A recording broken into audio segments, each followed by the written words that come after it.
Hi. Thank you everyone for being here today. I'd like to say, welcome to the Kings and Queens Love Series.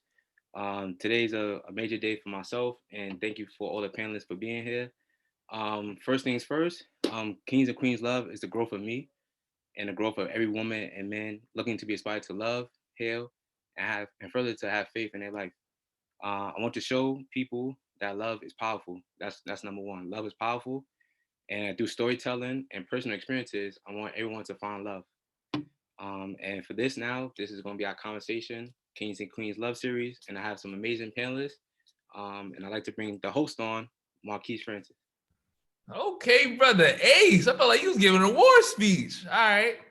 What's going on, everybody? Good evening. My name is Marquise. From 9 to 5, I'm a reporter and producer. But tonight, I'm just going to be guiding the conversation. I'm super excited about this, so please stay engaged. Definitely hit up the chat box. We have a dynamic panel. I know a couple of the panelists had some things come up, but the folks who are here, we're really going to have a great conversation. Like I said, my name is Marquise. I'm originally from New Jersey. Currently, I live in Harlem. I love God, I love love, and I can't wait for this conversation. Definitely by the end of this, we're gonna walk away both entertained, but also informed. So next, I'm gonna kick it over to Quinnell to introduce herself. Hi, everyone. My name is Quinnell Hickman. I'm a licensed marriage and family therapist. My expertise is helping individuals through anxiety and depression and helping couples keep the spark and improve communication. Cool. And Bo? How y'all doing, everybody? Good evening. My name is Boville. Follow me on Instagram, City, CIDDY0612. I am a brand ambassador for I Love Black Excellence. And if you follow me, I'm a storyteller, motivational speaker, and I can make you fall in love with God in less than a minute. Wow, I think a lot of us need God right now. All right, and Donnie. Yes, my name is Donnie Mcmillan. I am currently residing out of Houston, Texas, but born and raised out of New York City. I am the host of Love is Free. You already know what it is, podcast. And I just promote healthy dialogue amongst my peers, my people, my Black community to engage and break generational curses between men and women so that we can grow properly. Dope. Appreciate that. So all of you were definitely handpicked for this conversation. Ace, did you want to say anything else? Yes. So my name is Christopher Pearson. I am from Harlem. Grew up in Harlem. A lot of people know me on Instagram as Ace Caesar. I do a lot of inspirational quotes. That's something that means the world to me. Is very powerful. I think quotes change the world and change somebody's mindset, especially for nowadays. The reason why I'm bringing Kings and Queens Love Series today is that there's this image on social media and just in life that people can't be in love. Through my friends and people I know closely, some of my best friends, they are in love. They have amazing wives and amazing husbands, amazing girlfriends, amazing boyfriends. So this I really want to bring it home and hone in that I want this conversation to hone in on let's love each other, let's hail each other, let's have faith. I really want this conversation to focus on love, healing, and faith. Those are my three pillars for Kings and Queens Love. You can find it on Instagram at Kings Queens Love. That's the Instagram handle. You're gonna be seeing a lot of amazing quotes about love and relationships for single people and people who are in relationships trying to find love. I think it's very important that people know what love is, and people, love looks different for all of us. And I think that these amazing panelists that I have today is gonna, give their own perspective about what love is, what faith is, what healing is. And I think that these are people that I love. This panelist, from Donnie to Quinnell to Bo. To Marquise, my brother, and everyone listening in, please, let's get to it. I love it. Damn, you gave a soliloquy right there. I appreciate that, Right. Ace. And yeah, if y'all don't follow Ace, he was not lying. He does post a lot of quotes. So if you need some inspiration today, definitely check out his Instagram. But yeah, I just want to get into this, right? Just to kick things off. We're talking about love, but I would love to hear from the panelists. What does love mean to you today? Because I think love evolves. I think it's different for everybody, every couple. If you go on Twitter, you may see love as a $200 date.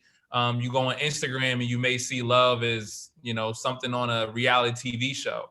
I think for me, I'll just start off. I think love is resilience, right? I think this past year has shown us how much we need love. Not being able to be around friends or possibly family maybe having a partner is really someone you can confide in and kind of just get through this difficult time. But Quinnell, the only woman on this panel, I'd love to start with you. What is love to you, especially for today, and how do you think it's perceived by everyone else? And ladies, let me know what you think in the comments, but I'll try to hold it down for us since I'm the only one. So to me, love is dedication, right? You cannot have love without purposely tuning into your partner, without purposely dedicating yourself to the work to make yourself feel good. And then you'll inherently do that for your partner. But I do think that this generation thinks that love is self-serving, right? So it's all about what is this other partner going to come in and do to change your world, to create certain ideals that you have about love. What is this other person going to do? What are they going to bring? It could go from like paying bills to cleaning, cooking, being a sex slave, dealing with your attitude, dealing with all these petty things just because this is how you are.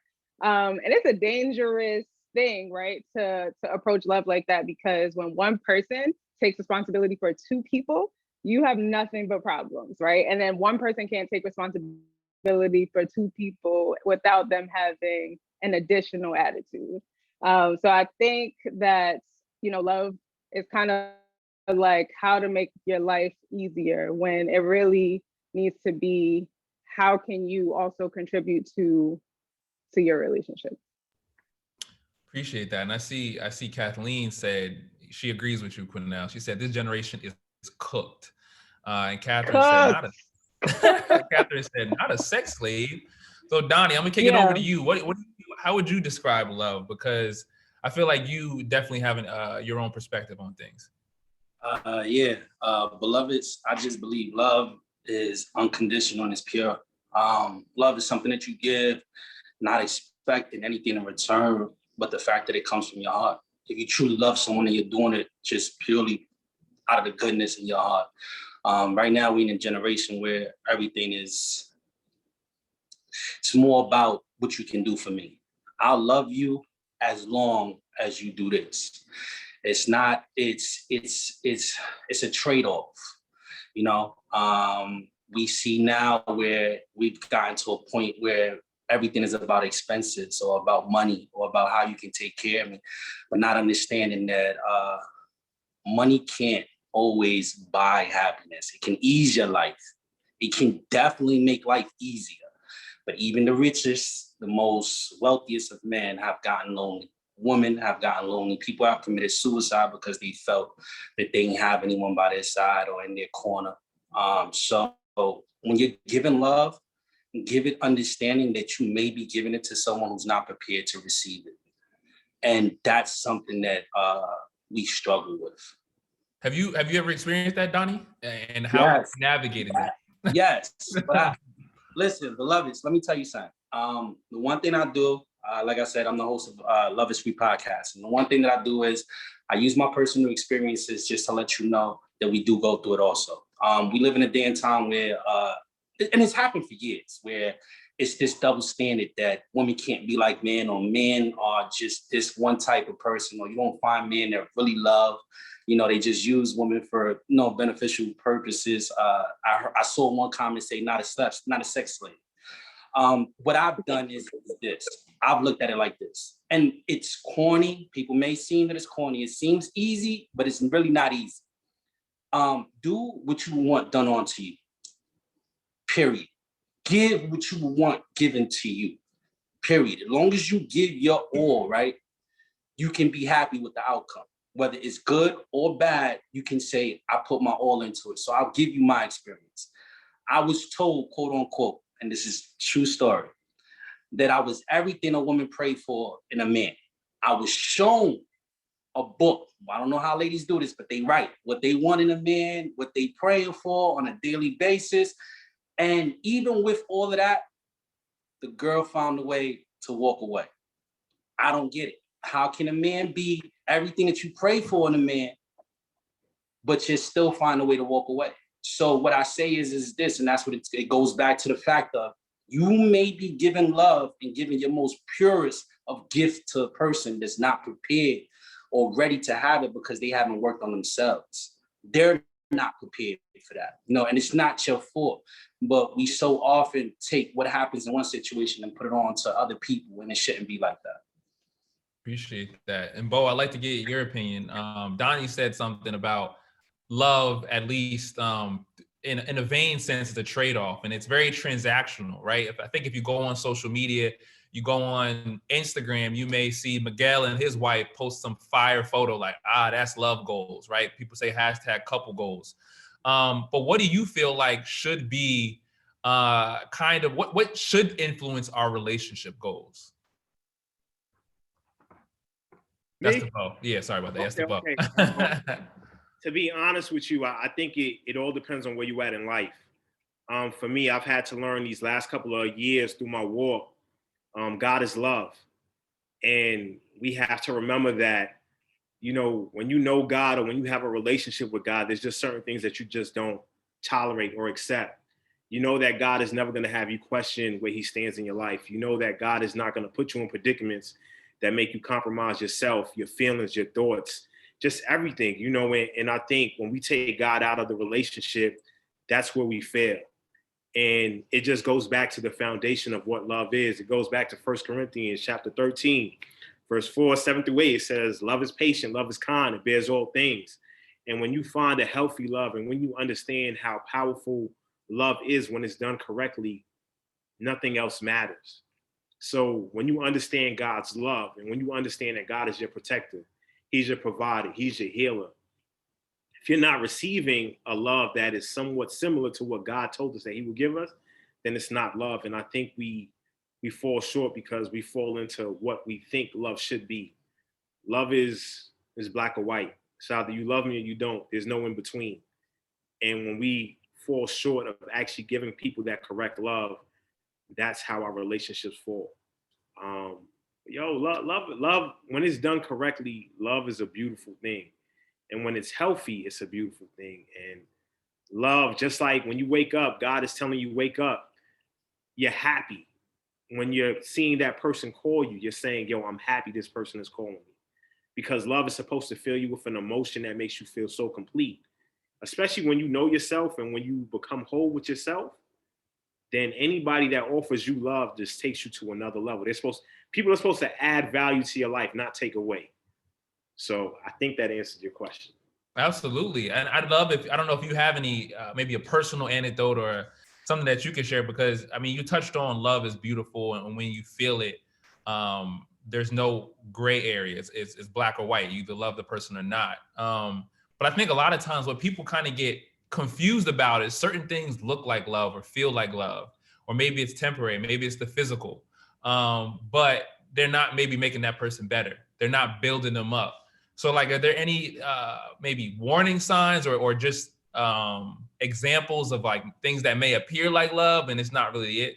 I think you have to listen to your spirit of discernment. Most of the time, and me and my friend Kat, we speak about this all the time, most of the times you know what love is and what love should feel like. And you speak to God about it, you talk to God about it. When you know, you know.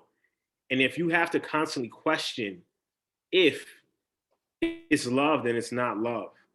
Communication is key. If we're not communicating, we run into a lot of problems. And falling short on communication, falling short on actual having dialogue of where we're going and how we're getting there, that's a red flag as well. And knowing your self-worth, knowing what you can and what you can't tolerate. You know what I'm saying? I'm my own standard. If I can give you the world, and I know I can give you the world, I would like you to do the same for me.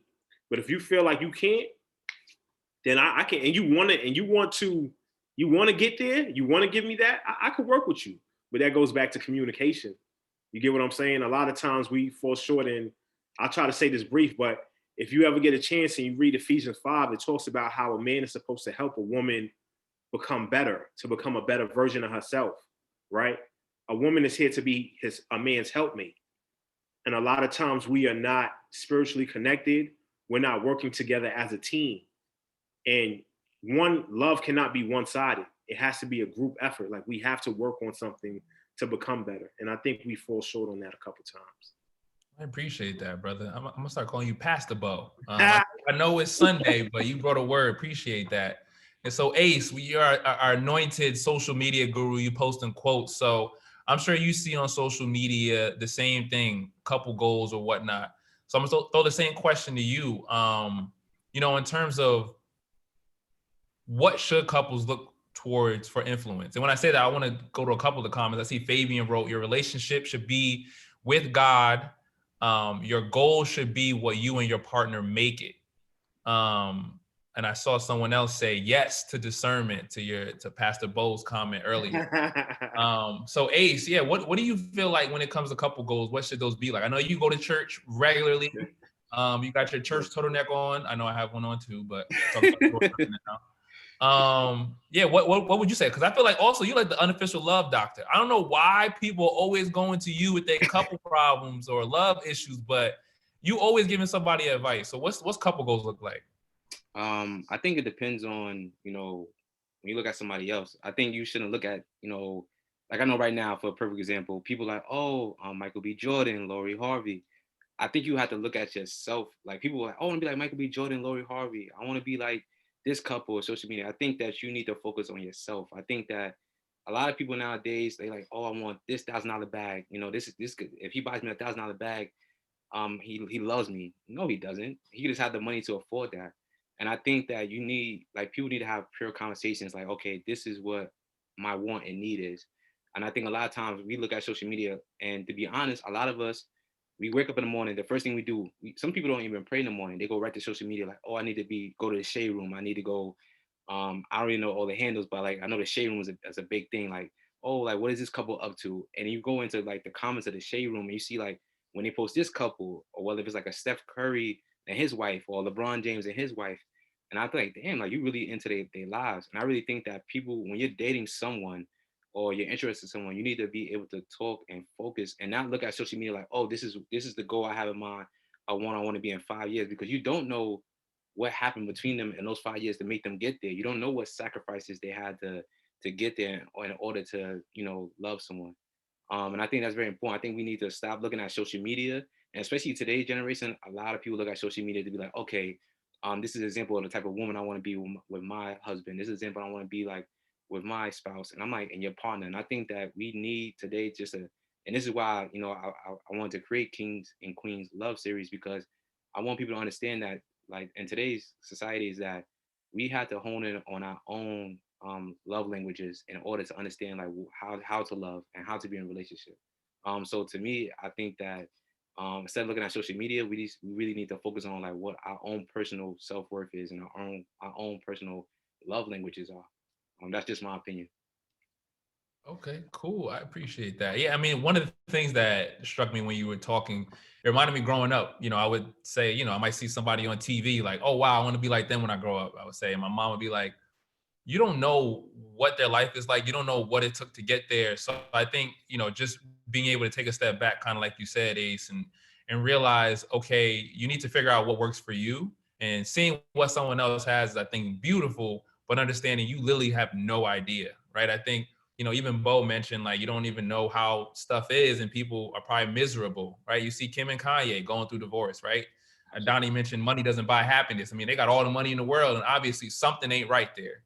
So I appreciate that. So Cornell, I want to go back to you. And I'm not gonna lie, like this is like a breath of fresh air to hear, especially all these Black men talk about love in such a valuable way. But if you go on Twitter, it's none of that, right? Nothing, right? This and that and all that. So I want to hear specifically from you, what qualities do you feel like a man or woman should have that shows that they're ready and willing and ready to be committed in a relationship?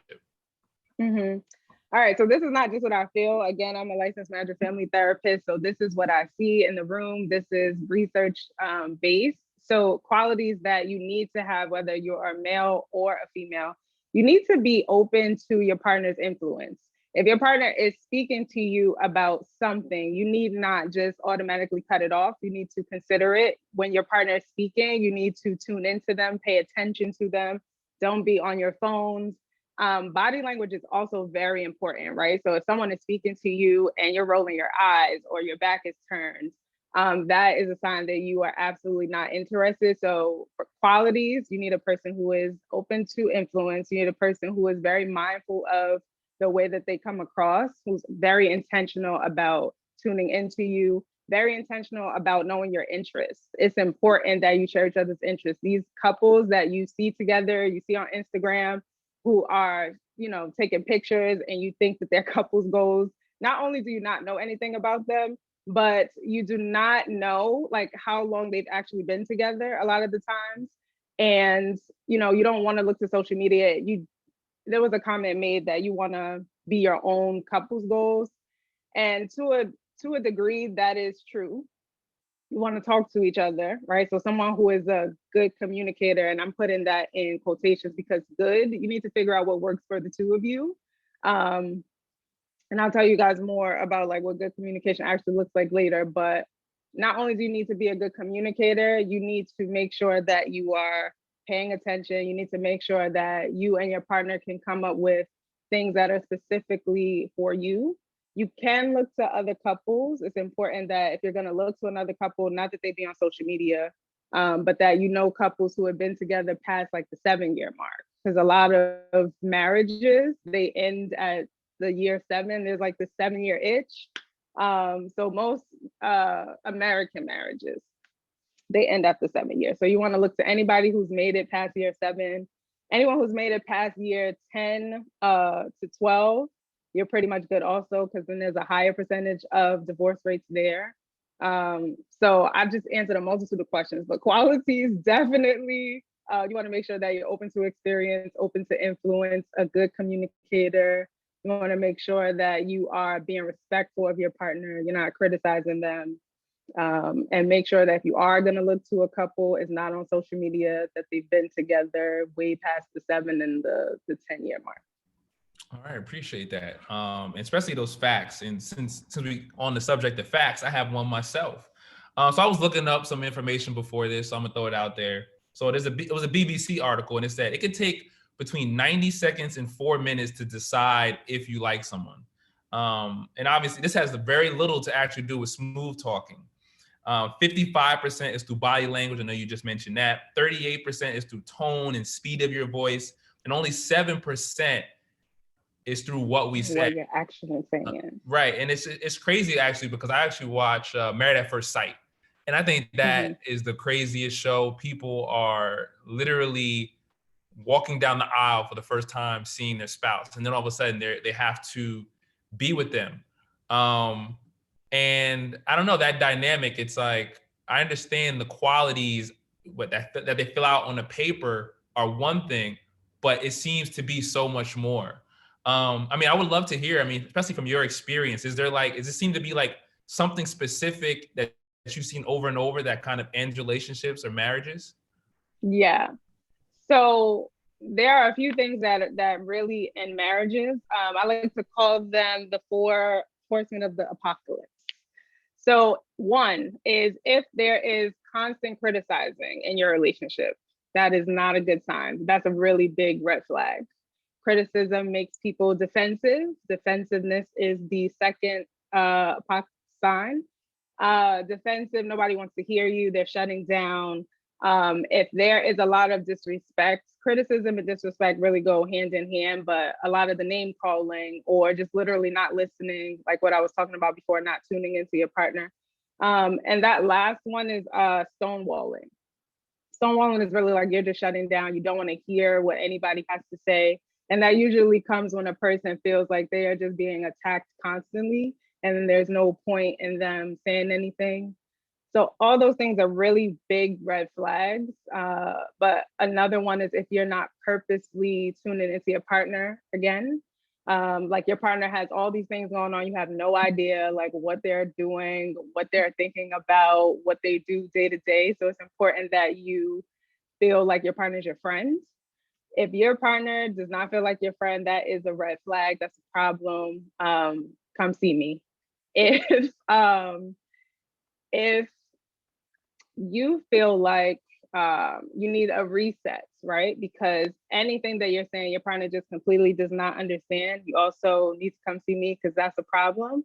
If you feel like a lot of your relationship is just around negative commentary, like there can be a day that goes by without your partner saying that their view of the relationship is negative, that is a red flag. And if I told you guys about the 4 horsemen, right? Yeah. The last one will come to me, but those ones that I mentioned are pretty big. So, if you guys are experiencing any of that in your relationships, come see me. Holla at Quinell. Appreciate that. So Donnie, I want to hear from your point of view as far as qualities that you feel like make someone ready for a relationship. And I'll take it even a step further because, you host a podcast. Do you think in 2021, as human beings, like we're meant to be monogamous? No. And it sounds, I know people are gonna be crazy, but right now in 2021, no. The main goal is freedom. I believe people don't want to sacrifice their freedom. They believe that being in a relationship, it kind of hinders them from being able to do what they want to do. Or sometimes people feel like they concentrate too much on the relationship as opposed to doing what they need to do for themselves. So it takes away from what they want in their life and what they need. They give too much of themselves to a relationship and often feel like they're not getting what they deserve in return. So in 2021, you're seeing a lot of the, you know what, I'm not really trying to be in a relationship. I'm trying to have fun. I'm trying to enjoy life. I'm trying to get to this bag.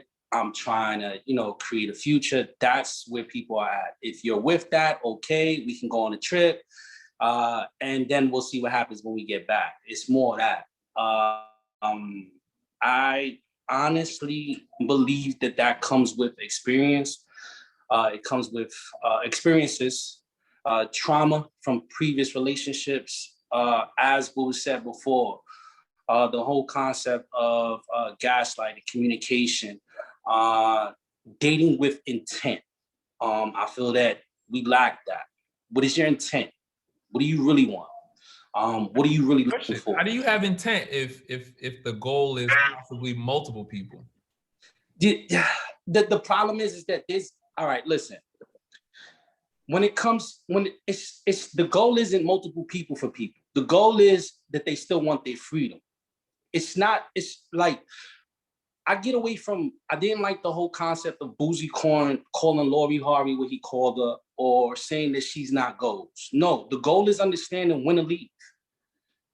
If a woman is strong enough to understand that I don't belong here, there's nothing wrong with that. I've tried everything. You don't know what's going on in that situation. As was said previously, we don't know what goes on in these relationships. So what I in turn believe is that a lot of people aren't coming into situations saying that I want to date multiple people and just have fun.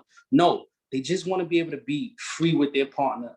They want to have fun. They want to enjoy the person that they're with. But a lot of times, what's being told to them before they get serious, and then when they get serious, changes. The clamps come on. Why are you out all the time? Why are you doing this? Why is that? The criticism. Why can't you change this? These are the defensive mechanisms that are created after that. And it's like, well, you met me like this. What's the situation now? These are the conversations that need to be had before you get into a relationship. I feel like those serious conversations aren't had now.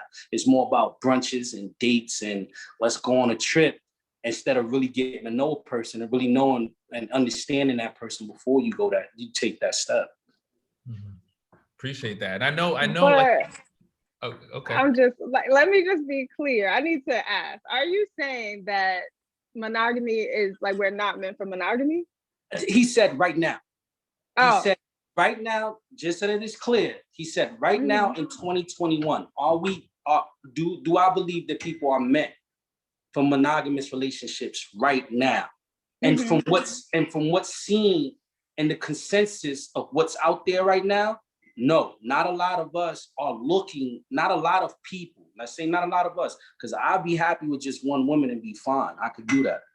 But not a lot of people are looking to be tied down because of what comes with that. The changes. So men for monogamy, which I believe the answer is yes, and ready for monogamy, right, are two different things. I think that's what you're saying, right? Like you might think you want it, but you're not really ready for it because you're not having certain conversations that need to be had. But to be clear, for the beginning of time, right, we are meant for monogamy. No, from the beginning of the time, that's what we meant for. Like, I like, if we go into it, I believe that everyone's touched the Bible at least once in their life. Mm-hmm. It's known. Women come from the rib of a man, honor thy wife. This is known, you're supposed to cherish that. But it's changed as time has gone on, as social media has just boomed and changed the perception, like how Ace was saying, you shouldn't look to social media for what our relationship goes. What you're seeing your friends do, it changes the perception on what's really needed in a relationship and what's understood about what's a true relationship. And it's exactly what you said. Those conversations aren't had before the relationship. Those real in-depth conversations. What Chris said about going to church, knowing yourself, knowing oneself, knowing what you want, what you need, and what you have to be honest with yourself. Am I really ready for a relationship? Can I really provide that to a woman, or can a woman really provide that to a man? Are you willing to sacrifice a certain amount of time that you have to put into your relationship? People don't want to work. People don't want to put in that work no more. They feel their relationships just come easy. Supposed to go in, you see somebody you like them, it's just gonna work. We skyrocket. Agree. I just needed to be clear because I was like, huh? What? I saw Bo was scratching his head like, that's not in the Bible, bro. That's not in the Bible. It's not like that though. You're not gonna be able to find any relationship that it clicks sometimes, but sometimes you still gotta understand that people come from different backgrounds. People have had different situations, different relationships before you. So there's a lot of trauma, a lot of, letdowns that you have to get by, a lot of walls that have to be broken down from some people if they haven't taken the time to heal before they jumped into a new situation. A lot of women don't know how to be single. A lot of, understand that. A lot of women don't know how to be single. And it's honest truth. A lot of women that get into a relationship. Why would you try me today? And jump into a new relationship 6 months later after they just found out. And they'll say they want to be single and wind up in a relationship, not even knowing they in a relationship. You can't make that solely to women. You can't do that. Men too, but men for the most part, how many men for the most part right now, honestly, multiple date. Like I'm like, I think they have me on the panel because I'm brutally honest. Brutally honest. A lot of men before going into a relationship have multiple options, whether men want to be honest or not. When they're saying, what, let's take our time, let's do this, it's because there's another option on it's there lingering, and they're trying to fill situations out. Which one is better? Which one is this? Which one is that? They're coming into the situation already juggling. Hey, the focus isn't all over you. Can I jump in real quick? Of course. Yeah, Bo, get in there. Let's make this clear. There is a difference between a boy and a man. Yeah. A boy doesn't know what he wants. A man knows what he wants. He has his intentions clear already. So when you are a grown man and you know what you want, you are going to get what you want. A boy is going to throw confusion. A boy is going to throw all these little things here and there. A man is going to tell you, these are my intentions. This is what I want to do. A man is not going to come to you playing no games. He's going to know his purpose. He's going to know his walk, and he knows where he's going. If a man knows that and he tells you what he wants, that's it. A little boy is going to play all the games in the world and throw all this confusion to you. But like I said, there is a difference between a man and a boy.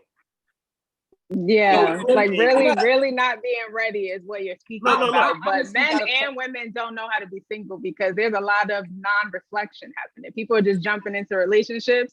You don't know your strengths. You don't know your weaknesses. You don't understand your trauma. You don't understand what's happening, that you're just now like expecting someone else to take on for you and then heal you. Like we don't, no. That's not what we need to do. You need to be healed.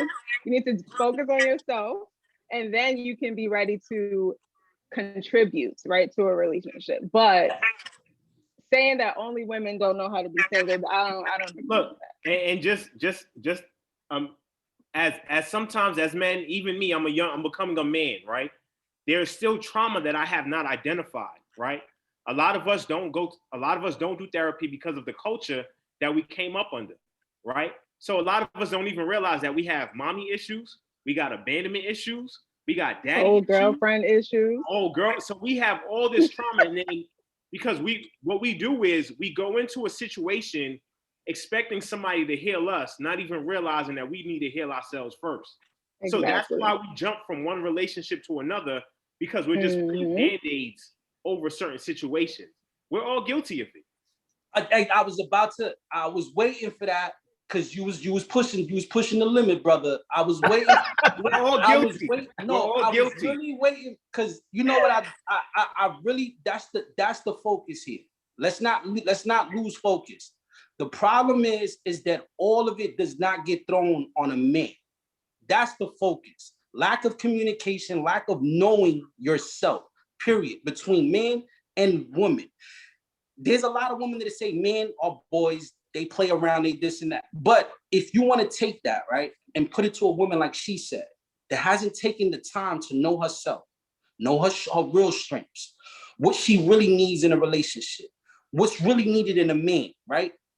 Because energy attracts that. Your energy is going to attract the energy that you want from a man, correct? So now understand that your mindset of who you are as a woman is going to attract the man that you need in your life. If you're saying that, and this just goes for just men in general, because we do get called boys and for playing games and stuff like that, right? It's cool. I understand that. But as a woman, I can't call a woman a little girl because she hasn't taken the time to be alone and figure herself out. Understand that she doesn't need a man to make her happy. And I go back to this all the time. Will Smith said it right when he met Jada. I'm not here to heal you. That's not my job. You come to me healed, and then we work on being happy together. You have to heal yourself. And I feel that, like how she said, I can't heal a woman, and a woman can't heal me. Like how you said, we got to do that. There's a lot of past traumas that we don't deal with. We don't take the time to actually focus on, and it affects relationships that come over and over and over again, unless we really actually going to take accountability for our actions and what we're actually doing to ourselves in turn. I'm just here to change your perspective a little bit, because it's not that women don't know how to be single, right? It's that when from the minute a little girl is, brought up and we're talking about things, we are taught to show emotions. We're taught to make things okay. We're taught to, worry about marriage and worry about certain things that will, that will make us better, right? And like society will say that you'll be better if you have a relationship. Now, men, you guys are not conditioned to worry about relationships. You guys are not conditioned to communicate, right? You guys feel way more connected to anger a lot of the times. So when you're in that mode, when you don't see something that you like, you automatically are leaving. And I don't think it's that women don't take the time to know themselves only. I think it's that women don't feel comfortable saying, oh, I don't like this. This person is not doing this for me, and they will not leave, right? They will try to make it work because we're conditioned to work on relationships. Men will not get into something because they're not ready. Women will try to get into something because of the way they're conditioned, and they won't leave when there's a whole bunch of warning signs.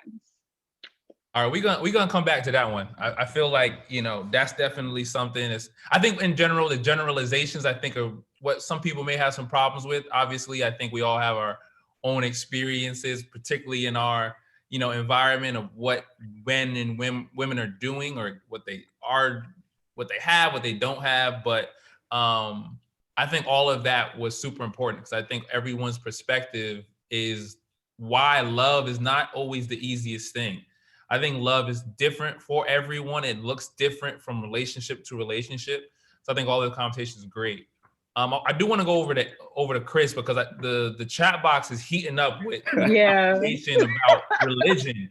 And like I said, Chris, if you go to FCBC in Harlem, you will see Chris there every day, helping the older women into the church and the young ladies, passing them out flyers. So I want to go to a question because Bo talked about this earlier, but how does faith play a factor into relationship? Because obviously there are those of us who believe in God and God is our foundation, and then there's other people who don't.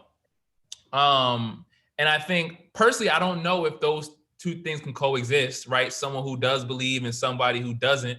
I think it's an issue that's going to bubble up. But yeah, just in general, how does faith play a factor in a relationship? And what are the tools you feel are needed in order for a relationship to grow? So it's me or well, Ace, and then I'm gonna go to you, Bo. All right. Oh yeah, I forgot. Yeah. So I mean, first and foremost, I think in order for a relationship to grow, it has to be communication, one, trust, transparency.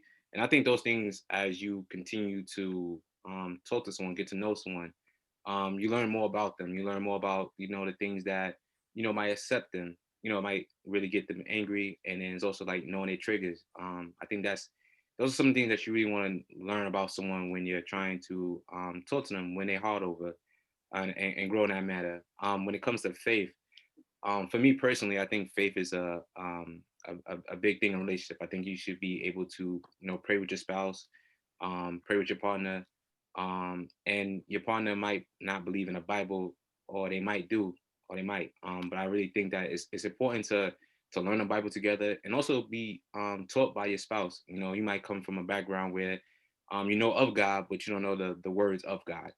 You don't know the teachings of God, and I think that's more important that when you talk to your partner, when you communicate that to your partner, try to get on the same level, in terms of that. You might have different. Someone might be Muslim, someone might be Catholic. I know someone who is Catholic who got married to, someone who's Muslim. I think there's a lot of communication that goes into that. But I really think the whole parody is that faith is very important. I think that, you can lean on love a lot, but faith is in that. And I think that, Bo, he can speak more to that because he knows about faith a lot like me. Yeah, and I see, just so everyone knows in the chat or on this call, Raisa Turner is looking for a single, faithful Christian man. So definitely holler at her. And I see there's a conversation about the difference between religion and spirituality. And then I saw one comment that basically said, if someone's deeply rooted in religion or their faith, they can't be with someone who isn't. So Pastor Bo, what's your thoughts on this? Pastor Bo, this is from my experience. I learned that whoever you're with, they're supposed to be a reflection of you, right? We're supposed to have some kind of similarities. We're gonna have our differences. We're gonna have our problems, right? But if I'm in a situation where if I'm a man, right, the man is supposed to be the spiritual foundation of the household, right? And you are my wife. Say for instance, you're not rooted in God like that, right? If you are willing, I'm going to pour God into you. I'm going to help you see what I see, right? And we're gonna walk this walk together. Because when we're walking in a relationship with God, it's just you, I, and God. It's just us three, and we become one, right? That marriage, that covenant is one, right? So that is our foundation. When we're saying if we're in different, if I'm a man that goes to church and you're a woman that doesn't go to church, guess what? When I go to church on Sunday by myself, there is somebody that's out there in the pulpit that's looking at me like, why is that man always in church by himself? As my helpmate, as my partner, you're supposed to be there with me. You're supposed to be my best friend. We're supposed to be walking that walk together. Because if you give somebody an opportunity to step in, they are going to step in. And if I have a real relationship with God, I understand that God is, when we building our foundation off of God, right? If we're building our foundation, we know that we always got to build on it. We always know that we got to work on our relationship. And I understand that we're going to always have our issues, but as long as we understand that our covenant is between each other, that's all that matters, right? So if you don't have a relationship, that means there's principles and there's ethics and there's things that you're going to do because you don't care. You're not at the same place that I'm at.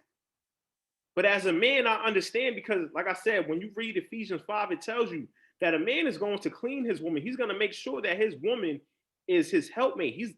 You're my right hand, and we're walking together.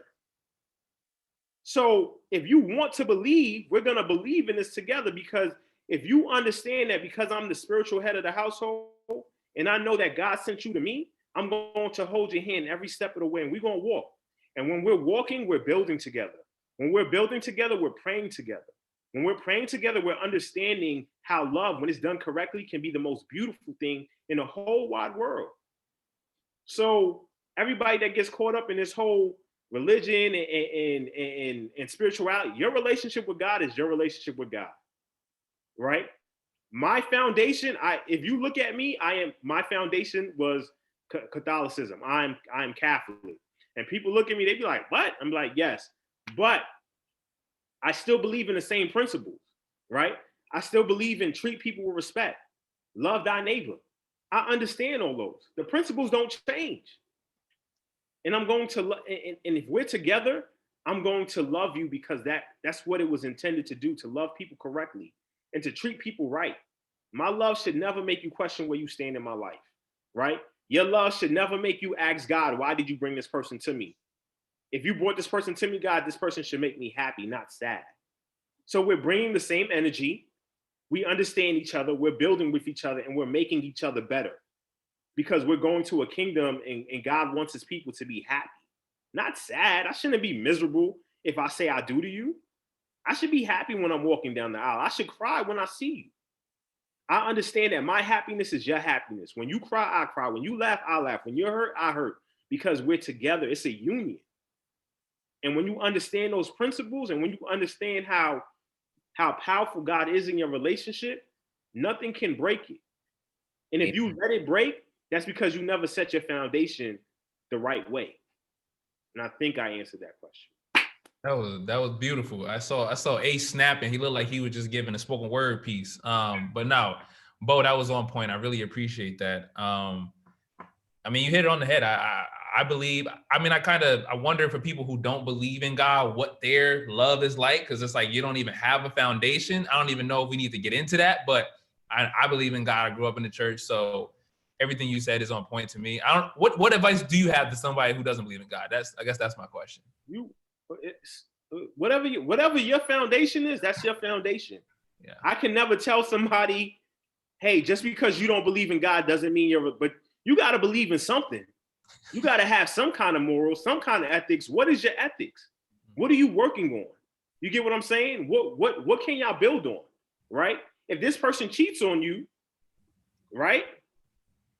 What penalty do they feel like, if they're not afraid of God, or they have no understanding of the consequences that comes with it, then they're not going to do it. There's a reason why a lot of us don't kill people, because we were told when we were younger, you're probably going to go to hell. And nobody wants to go to hell.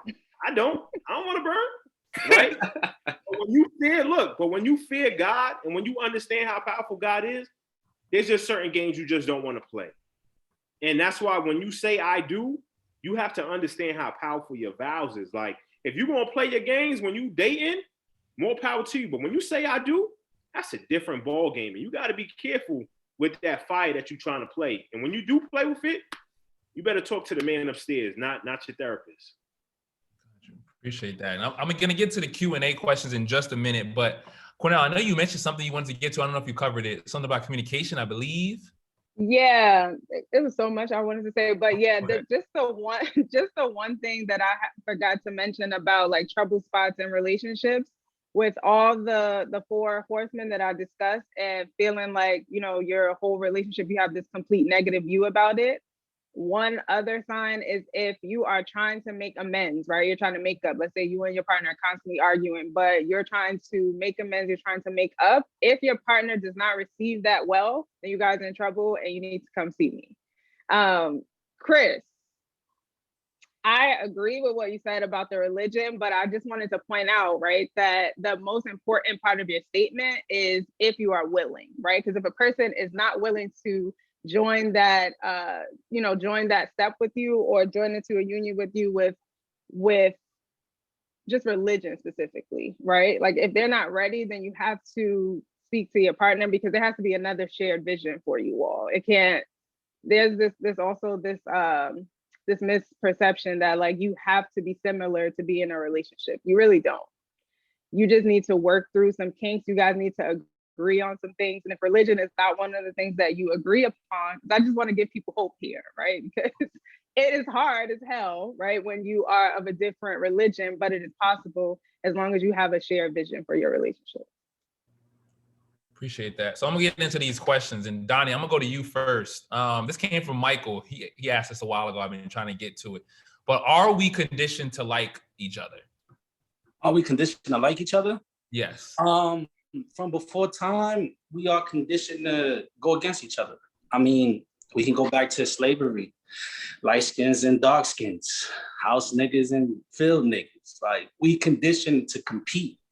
We conditioned to feel like one person is better than the other. Now, if he's talking about, if the question is specific towards, are we conditioned to like women? I mean, we love women. Do we treat them well? No, and we know that. It comes to the willingness of what you really want to do. I strong believer in proximity.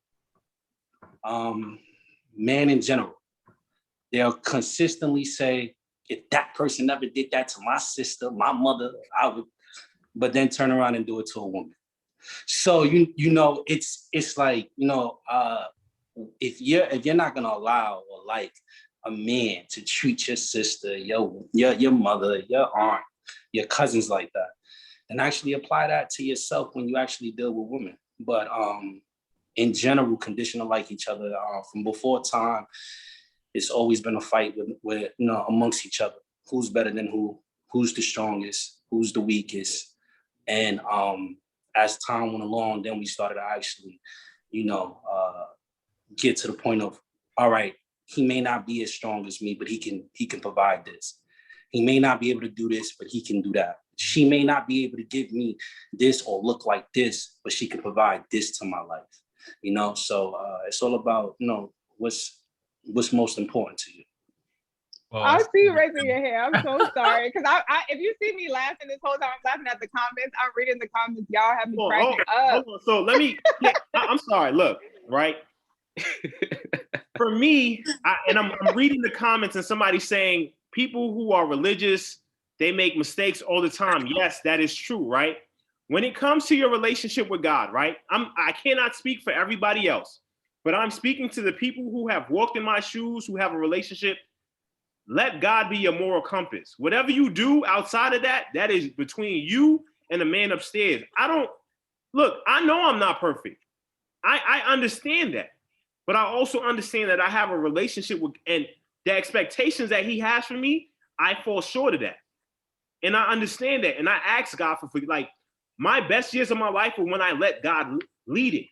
My friendships, my relationships, business, whatever I've done, that has been my personal experience. I cannot speak for anybody else. There was another question that said, pastors, people cheat every day. You are right. But like I said, at the end of the day, guess what? That is something that you have to talk to God about. Because guess what? What goes around comes around. That is that, because you know what? You might cheat on your wife. And then guess what? You're going to start thinking that she might start doing things to you. Now you paranoid. She might just be chilling. And now, because you feeling like you done, like you like karma hit. Somebody said it, karma hit different. So my moral compass comes from my relationship with God. And I understand that I'm not perfect. I don't push that on people, but I try to let them know, like, yo, this is what I've been through. And this is why I try to include God in my life, because he's helped me. When I've fallen short, he was there. That's my personal experience. Whatever somebody else goes through, that's on them. But I just want to make, like, we're not trying to push religion on your relationship. Whatever you got going on, that's between you and your partner. But I'm telling you, what has worked for me and what has done great things for me is when I let God lead it. And what has made me fall short is when I stop letting God lead it. And I hope that debunks the whole religion, spiritual, your relationship with God. People cheat every day. But at the end of the day, when you get to them pearly gates or wherever you got to go, somebody's going to question you. Why did you do this? That's it. I think. Marquise, I just got one thing to say about that. Yep. And no, I don't get into the religion thing, but I will say this because Queen, you definitely hit it on the nail when you said willingness, compromising. I am not a churchgoer. I don't believe in church. That don't mean I don't believe in God and I'm not heavily spiritual. I don't like the hypocrite. I'm just not with it. I come from an area where I've seen people do the worst of the worst and then go to church on Sunday and feel like I smacked some holy water before I sat down and everything just got washed away and tomorrow they back to the same stuff. I don't do the church thing. Now, will I compromise? Because I'm with a woman that goes to church every Sunday, right? So now you're with a woman that goes to church every Sunday. Will we build that home? Am I able to say, you know what? Check it. You know I don't go to church. I'll give you 2 out of the month. That's what you're getting from me. You're getting 2. I'll come in there in my best Sunday outfit, looking like the best dude that ever stepped out on Sunday service, and we good. The other 2 months, the other two Sundays, leave me alone. I'm watching football and I'm gonna pray for you at home. This is what we're gonna do. If you love me enough and we have a communication and you see my willingness to work with you and compromise, what you said, Chris, about somebody else to step in, no one should ever step in between my relationship with my woman. Because we speak at home. We built that foundation. We love each other. We're supposed to be speaking about love. We love each other. We've spoken about it. We said it. We understand each other. Listen, he don't do church, but he gonna give me 2 Sundays out the month. I'm with it, and we're gonna go that way. But I just feel like, yo, religion and belief is just tough within relationships. And Marquise, I don't think anyone in this panel or anyone is actually viewing this right now deal with anybody who doesn't believe in God. So that whole question about if you dealing with I wouldn't even talk to nobody that don't believe in God. If you don't believe in God, you're not even getting near me. You got to go handle that. You understand what I'm saying? But someone who believes in God, has a foundation, just doesn't do some of the other things heavy into the Bible. Do what Chris said. I'm going to teach you. We'll sit here and, we'll have those daily affirmations or just hold it within conversation, build with that person. But, Chris is correct, man. Don't force it on nobody because you're definitely going to push them away. Definitely. Thank you for that word, brother. So I'm going to the next question from Amber. So thanks for the great dialogue. Ace, you brought up love languages earlier. Mm-hmm. Would love to hear about people's experiences where you had to navigate a relationship or situationship with someone who had a completely different love language from your own. So I'll go to Ace and then I want to get Quinnell on this one. Yeah, I think that like I said, you have to learn your partner's love language. Some people's love language is words of affirmation.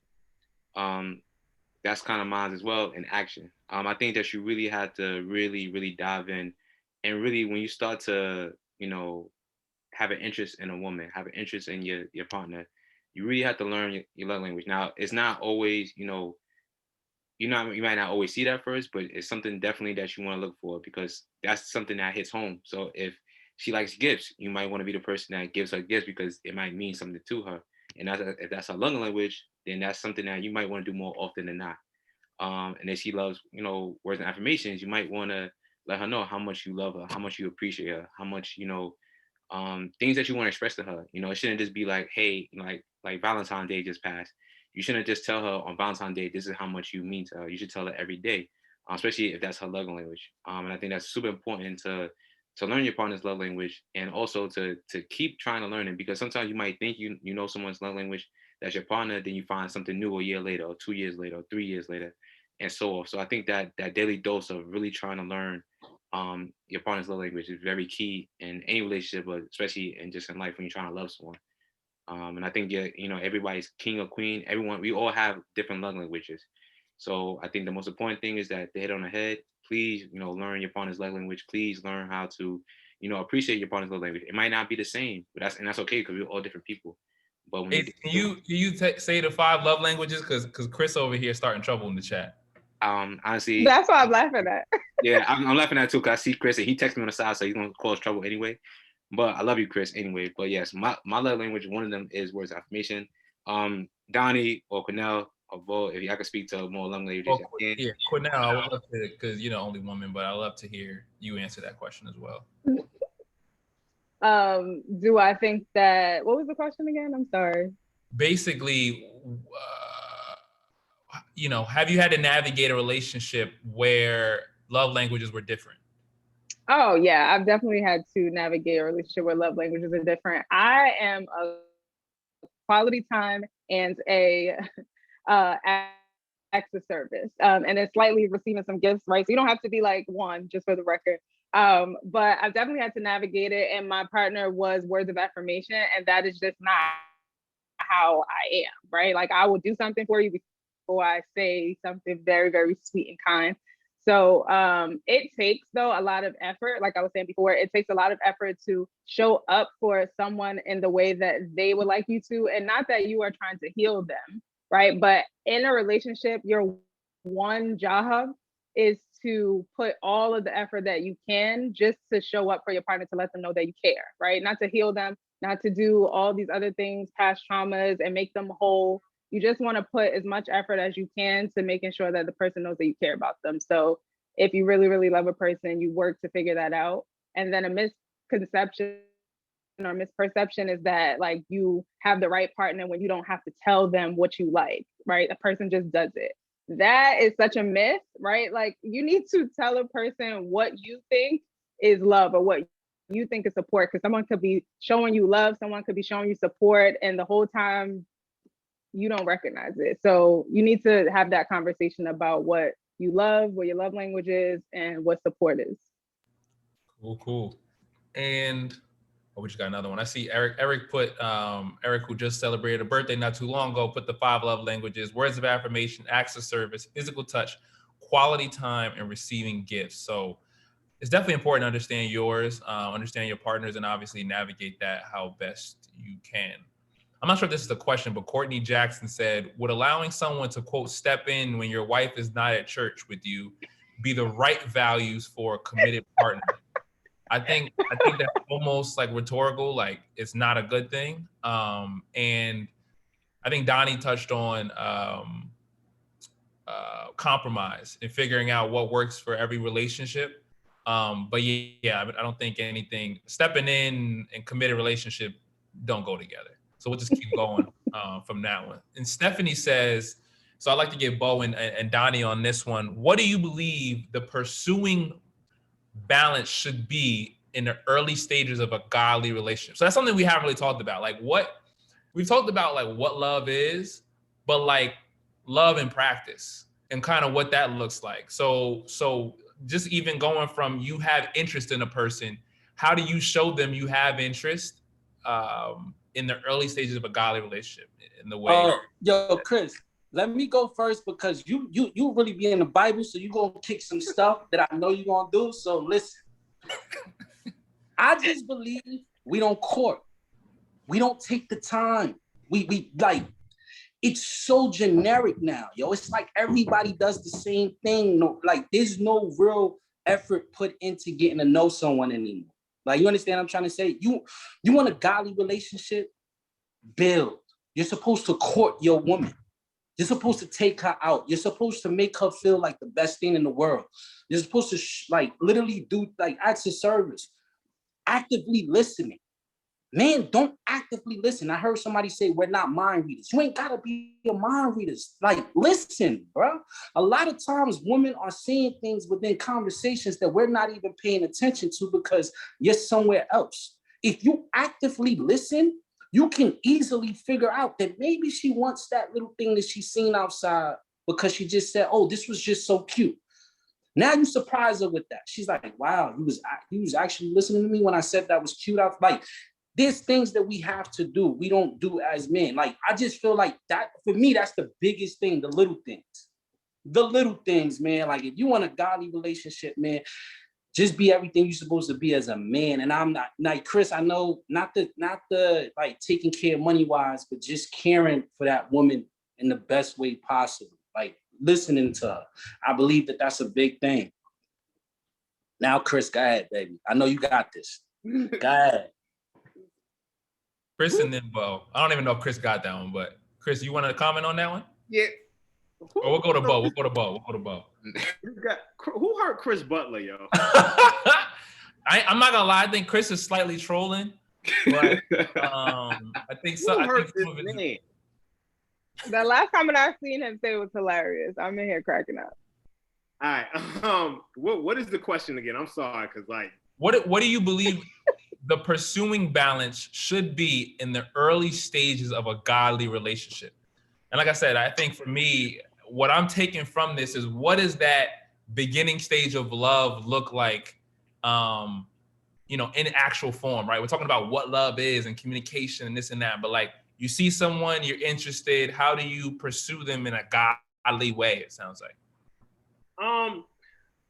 So I'm not even, I think everything revolves for me with my relationship with God, but a healthy talking situation, right? Just we're talking, we're dating. There's communication, right? A lot of times we don't communicate. There's honesty, right? There's trust, right? You're not really putting me in a predicament to question who you are, who you're becoming. It's black and white. There's no in between. There's no confusion, right?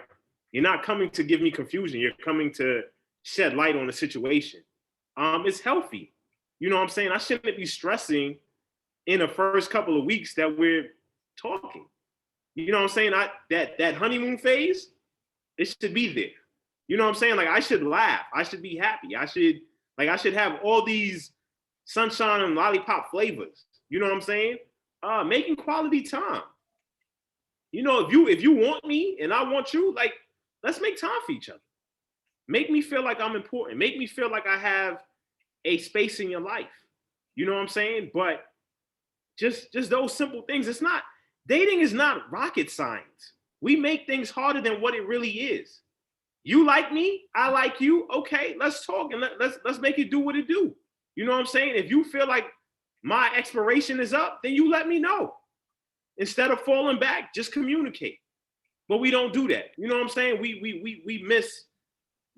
get so caught up in thinking that it's okay to ghost people. No, be an adult. If you don't like something that I did, just talk to me about it. Right? If you don't see me growing, tell me. If you don't like something that I did wrong, tell me. Let's check in with one another. Hey, did I do bad this week? Or let's communicate with one another. Like so we can build, because if our foundation is messed up, right?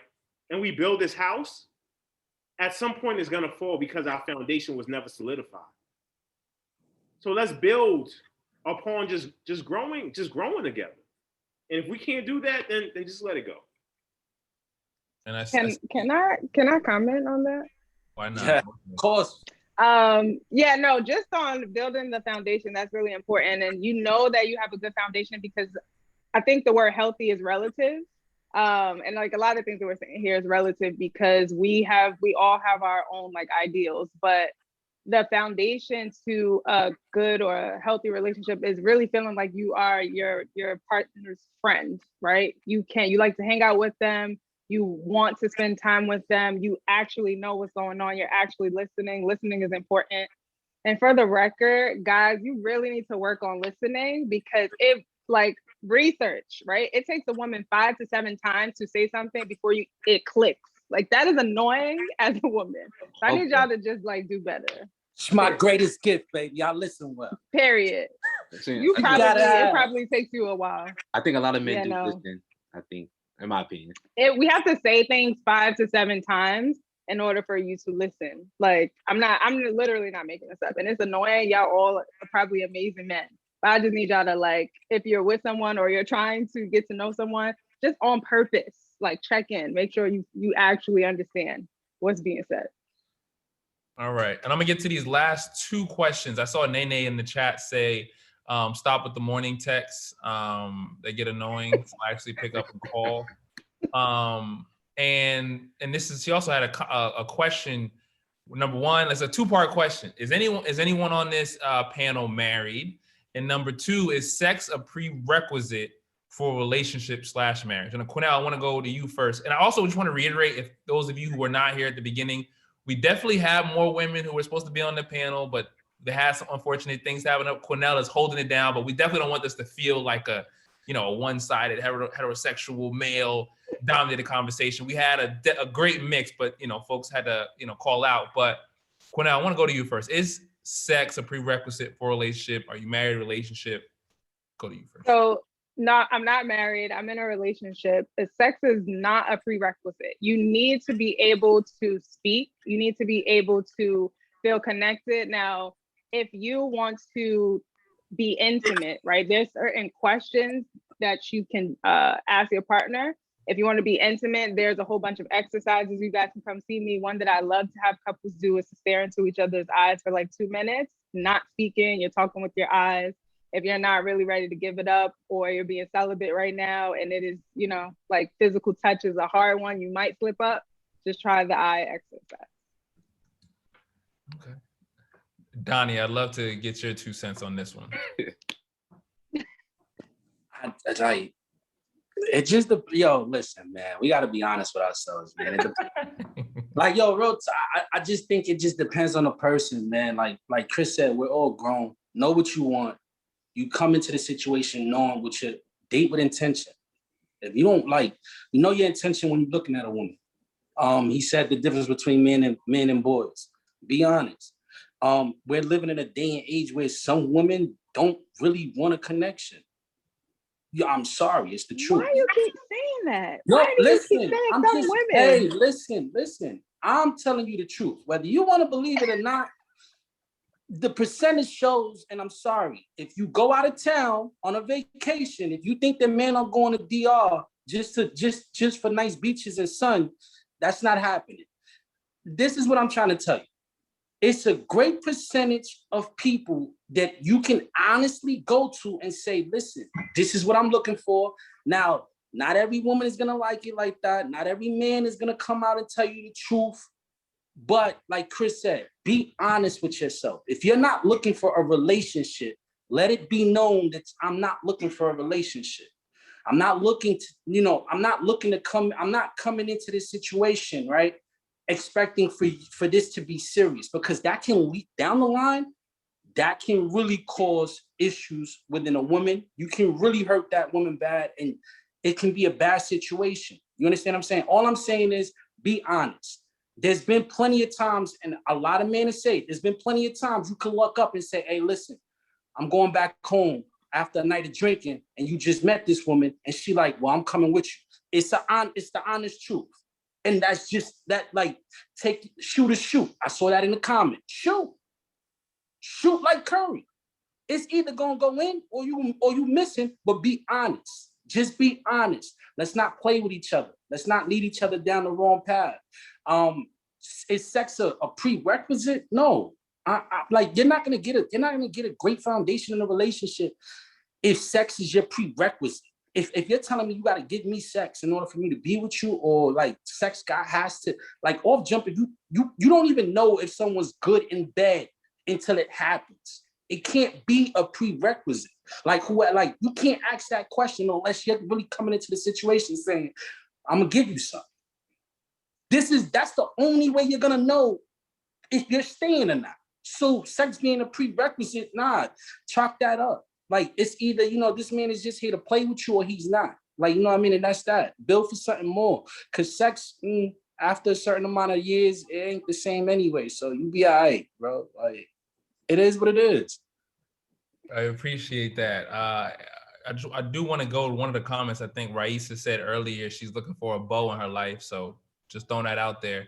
Hey. I'm gonna get to the last question, and I would love for everybody to chime in, starting with you, Chris. What role does lust play in a relationship? Is there room? Is it as valuable as love? Ace, Chris, you start with this one.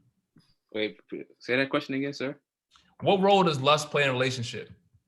Is it as valuable as love?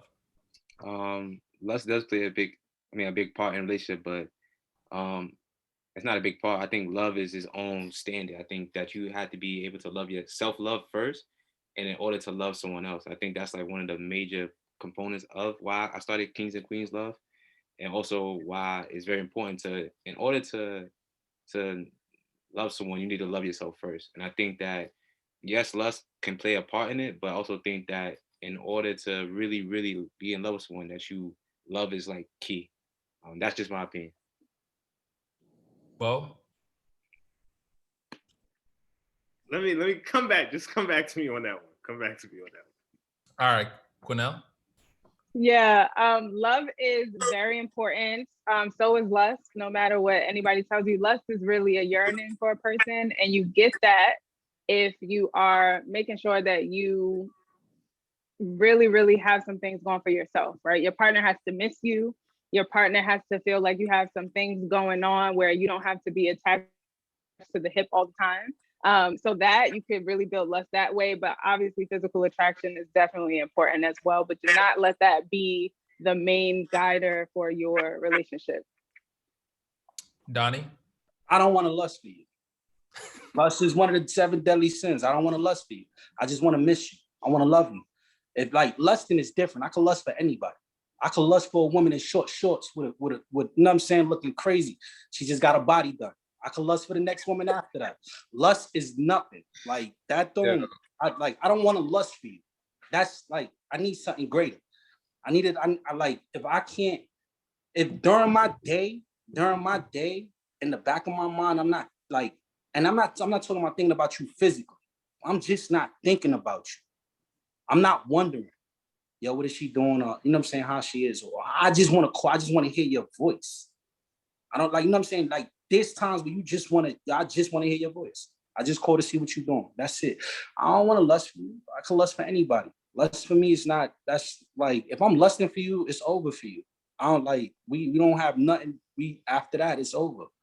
That's not something that I'm aiming for. So no, love is the most important aspect for me.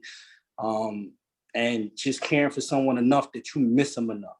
Like you really miss that person. That person brings something different to your life that you just want that person around you. You don't get tired of that person. Like you might want your space, you know, do your little girl time, your dude time, but you miss that person genuinely when they're not around. Things just don't seem the same without that person. So that's love is the most important thing for me. Love is most important. Lust is also important for longevity. I will say that to you. Okay, I'm gonna get to Bo real quick, but Donnie, I see Jessica in the chat said, "Did you answer the married question? Asking for a friend." Oh nah, I'm not. Yeah, listen, hold on. I'm not married, but I am dating with intention and purpose. So if you're not really down for the long haul, yo, stay out my DMs, stay away from me. Yo, stay out my DMs. I don't want the energy. So you know what I'm saying? That's it. That's how we going. Cool. Bo, and then I know Chris has a question, but Bo, what's your thought? I'm gonna have to agree with Donnie and just piggyback off of that. Like lust is cool, but I'm trying to fall in love with your soul. Like at the end of the day, I'm trying to see the bigger picture. Because God forbid, if something happens to you, your looks can go away. But if I'm in love with your soul, if I'm in love with who you are, who you becoming, we can take things to another level. You get what I'm saying? So I want you to love me correctly, and I'm going to love you 10 times and more. Because like I said, if you come into my life, I'm going to hold you. I'm going to protect you. I'm going to love you correctly. And that's all that matters, man. Hold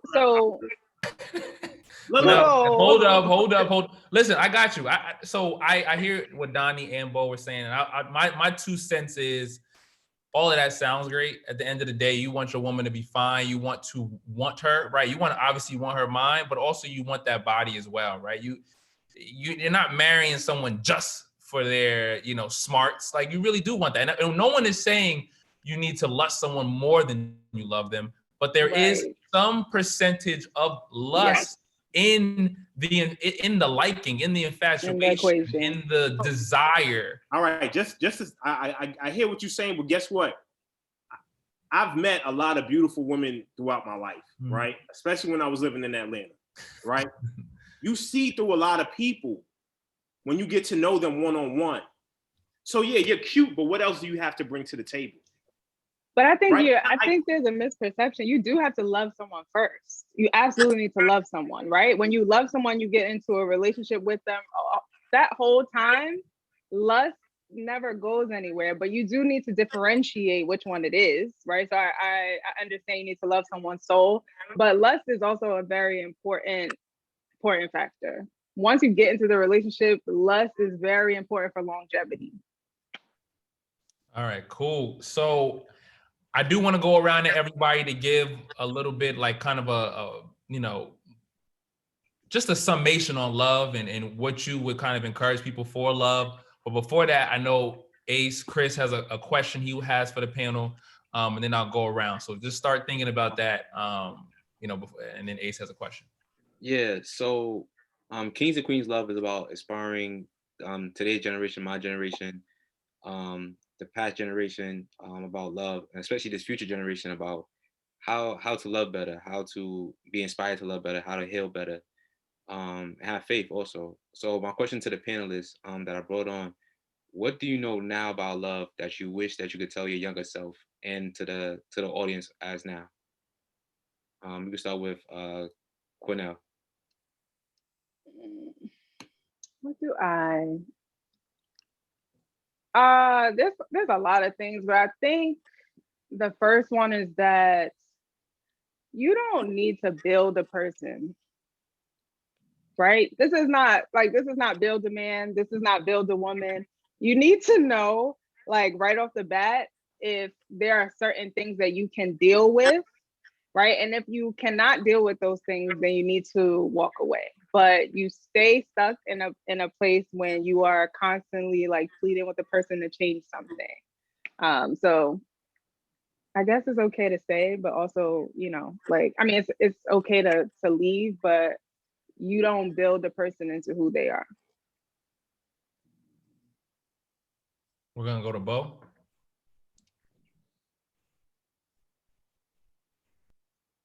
I would say learn how to fall in love with yourself first.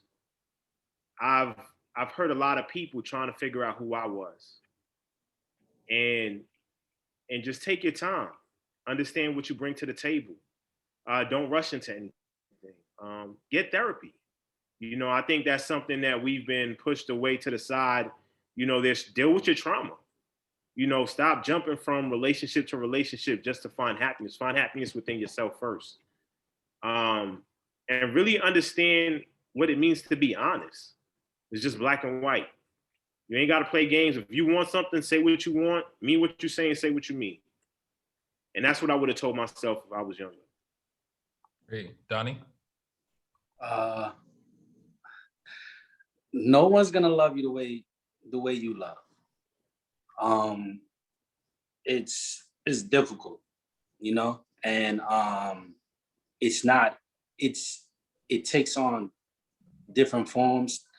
Person being honest with themselves, taking accountability, loving themselves properly, and then being able to actually share that love with you. So you really, really have to understand that you're gonna receive a certain amount of love, but you're not gonna receive the same amount of love that you actually put into other people. And sometimes it falls short. Like you gotta know that. Like, you know what I'm saying? So you definitely gotta understand that. I would tell myself that. Thank y'all for that. I mean, one thing I'll add is just somebody mentioned it earlier, and it just really resonated with me. Is just whatever you kind of want to receive from somebody else, you have to do that yourself. And I think oftentimes, we want X, Y, Z, but we're not putting that same energy or thought process in. So I definitely am a true believer in that.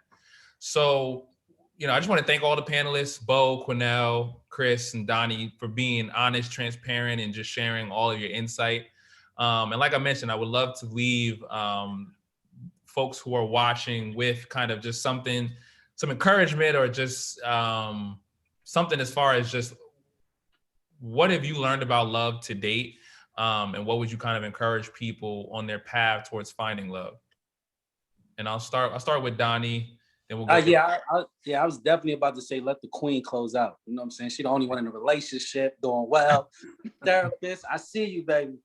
But listen, honestly, something positive. We spoke about it throughout this panel. Have a foundation within yourself.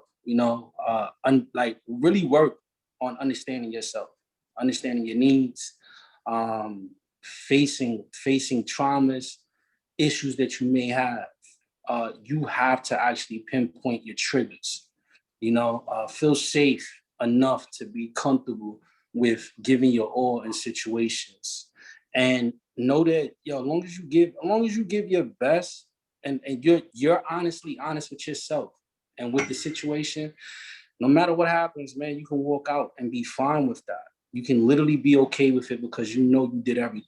And just understand that not everyone, and it's the honest truth, not everyone is prepared for love.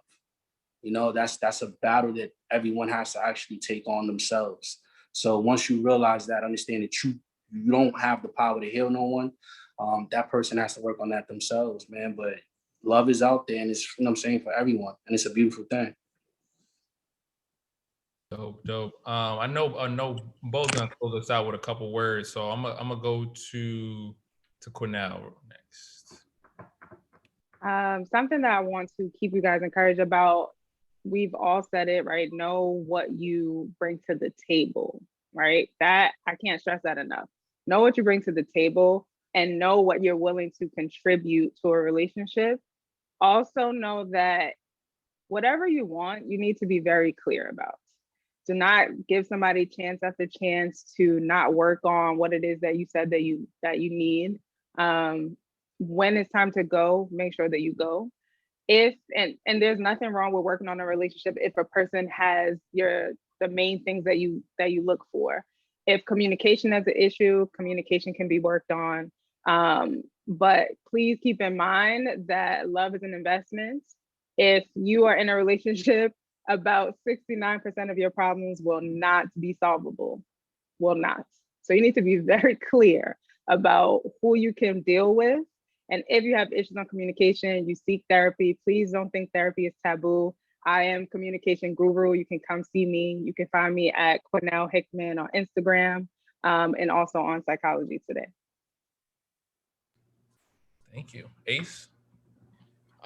Yeah. Well, first, let me say this. This is my first series, Kings and Queens Love Series. I will be having more. Probably not next month, but the next month before. This is going to be a growing thing. So I want to thank everyone who came today. There will be, Kings and Queens Love quotes. There will be Kings and Queens Love podcast coming down the line, and also to my friends and family who came. I just want to say, I see some of my friends in the chat who have inspired me through their relationships to love. Anthony, Nana, Charles, so many people in here, Naima. And I just want to say thank you guys, to everyone, to the panelists, Cornell, Marquise, the hosting, Donnie, my pro fight, Bo, Chris, we go back to college. They all are doing amazing things, and I want you guys to really follow them, and their growth in their business. Follow me as well. This is going to be something that's going to be happening throughout the year. All these love series, there will be different panelists in the future, but I like to say, thank you guys for taking the time out. A lot of communication went into this. I know we're not in person, but I really want to take the time out from my heart to yours to say thank you, and to leave off with, love is patient. So just continue to be patient and finding love. Continue to be patient when you're with your partner. Communicate, be transparent. Know yourself, and also know the triggers, in terms of things that you might have to deal with personally in order to love someone else. But you also got to be able to love yourself first, and pray, really pray with your partner, pray for yourself first, and pray for others. There's a lot of things going on in this world right now. We need therapy, like Cornell. We need someone that, can see you do a lot of things, like Donnie, Marquise, being as great and as spiritual he is. And, with prayer, I listen to Bo every day, through prayer. And to say all that, I'm gonna say thank you. And I'm leaving with Chris, Bo, and he's gonna leave us off with a prayer. And I really want everyone to listen, because it's really, what he does for your soul and your spirit is nothing but short of amazing. So thank you. Appreciate that, Mark. Just want to also shout out, I'm brand ambassador for I Love Black Excellence. Definitely check us out. Follow my Instagram.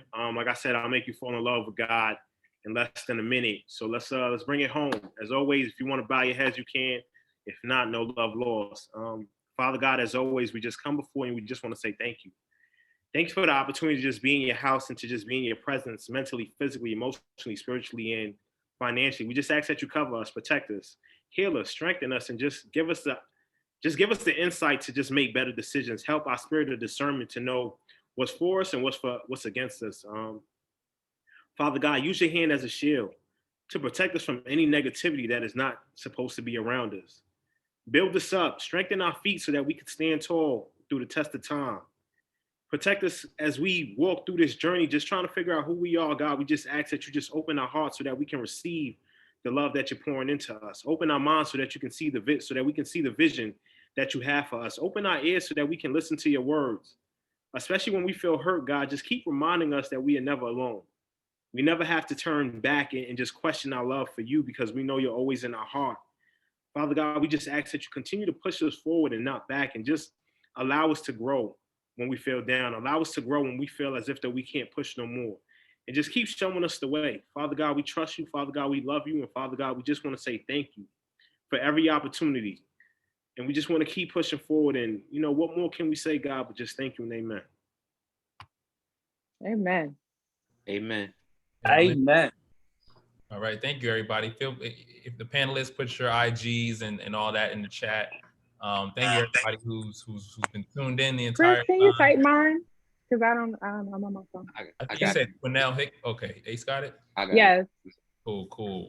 Thanks, everybody, for sticking around. Thank you, panelists, once again. Hopefully you learned something.